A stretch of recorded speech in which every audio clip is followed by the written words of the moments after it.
பூச்சோங் 14வது மைலில் உள்ள கம்பொம்புங்கமுலோர் பகுதியில் கடந்த ஜனவரி 25ஆம் தேதி இரவு வீடொன்றுக்குள் நுழைந்து இருவரை தாக்கிய 11 பேர் கொண்ட கும்பலில் இருந்து 6 பேர் கையும் களவுமாக பிடிபட்டுள்ளனர்.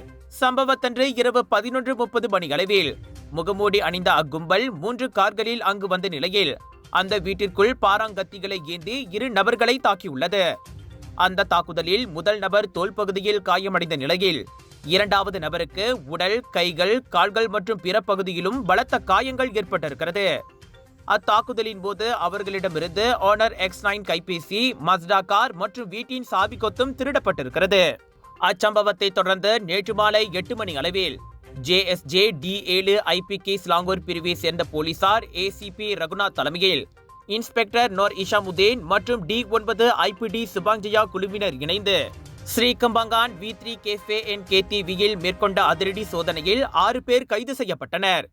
இதனிடையே கைதானவர்கள் மீது பல்வேறு குற்றச்சாட்டுகள் மற்றும் போதை தொடர்பான வழக்குகள் இருப்பதும் அம்பலமாகியுள்ளது.